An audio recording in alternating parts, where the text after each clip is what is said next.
Hi, back again. As I was saying, for me, there is a definite, if you excuse the pun, a link between various facts, and that is that Lenk and Colburn had been deposed in the lawsuit. Now, whether Colburn decided to run for sheriff because he simply wanted to aspire to this higher office, I don't know. I think normally there's sort of levels that you have to go to reach that sort of job of being sheriff. But anyway, for some reason he decided to go for it, and I don't think there's any doubt that Lenk was on his side, and I don't think and I have no doubt that when the key was planted, that was partly to that was obviously to frame Steve, and that would help tremendously in getting rid of the civil lawsuit.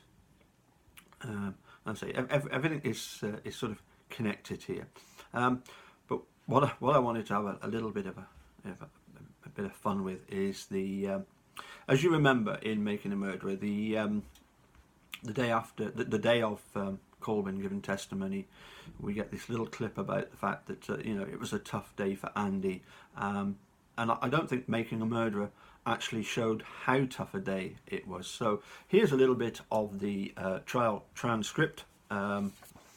Basically, all that obviously Colburn doesn't offer much in the way of response other than just the odd yes, and where he gives more than a yes, I'll add that bit in. Okay.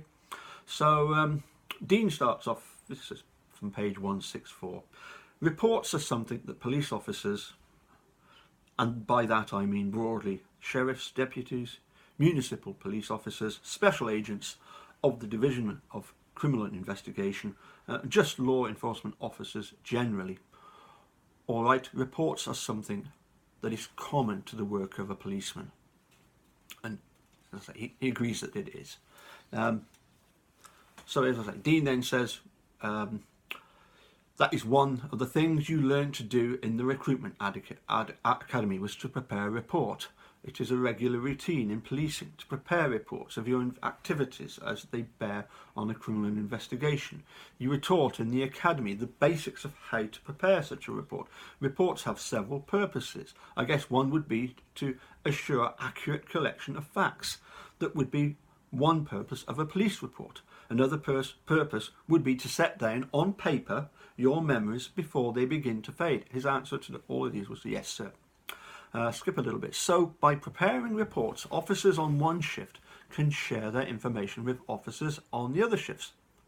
And in this sense, there is a collective benefit that allows the department to continue its criminal investigation duties around the clock. And yet another purpose of police reports is to report upward to supervisors what it is you are doing.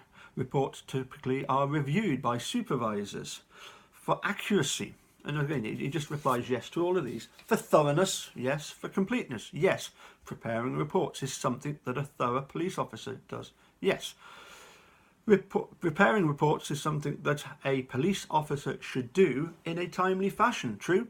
Answer yes. Because again, one of the first purposes is to get the facts down on paper accurately while they are fresh in your mind. And preparing reports in a timely and thorough way is something that a fair police officer does, isn't it? Answer from Colburn, I would imagine. Yes, sir. That is, you want the report to be objective. You want it to be an accurate in the sense of fair and factually correct, not tilted or biased in any fashion. The idea is to lay out the facts and see where they lead.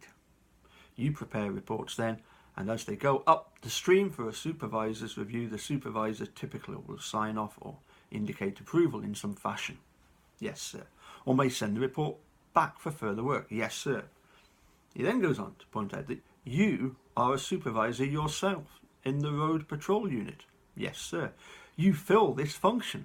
That's one of your administrative duties, is to review reports prepared by deputies under you in the road patrol unit. Yes, sir. You encourage them to file timely reports. Yes.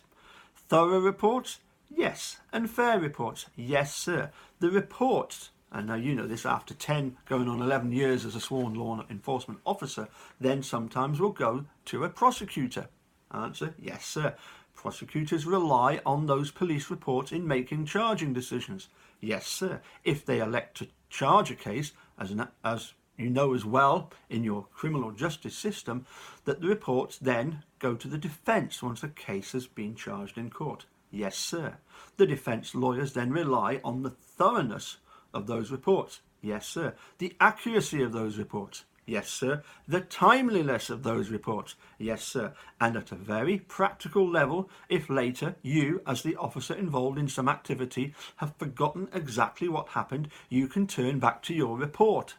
Yes, use it to refresh your recollection. Yes, sir. Sometimes use the report of other officers to refresh your recollection. Yes, sir. Which again is you relying on the accuracy and the thoroughness and the timeliness of reports by other officers. Yes, sir. And if you were to change your explanation of what happened, either the prosecution or the defence might use the report to show that you had said something different in the report. Yes, sir. If you didn't prepare a report, then you haven't committed anything to paper, correct? Correct. And someone who doesn't commit anything to paper then can't be pinned down on the details, as would someone who had put the details on paper. Answer, okay. I mean, that makes sense. Question, makes sense to you? Andy, So, as I say, it really is a very shabby performance by Andy Colburn, and was really exposed for. I'd say he clearly is worried about, or was worried about, the civil lawsuit. Didn't make a report on the telephone call for 8 years.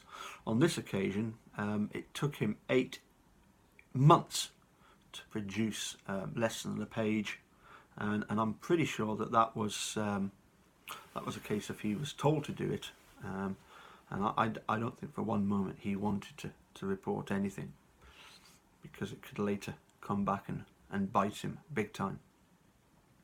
And as we all know, the best thing of it is that although him and Lenk were in the room when the key was discovered, there's no mention of finding the key on his report. Anyway, as I say, please keep sending in your own videos. If you'll know where to send them, just send them to the family support group, the Stephen Avery and Brendan Dassey project, official family discussion group, I think it's called, to give it its full title. You know what I mean. And I think Eric Hosey has also set up another special little group.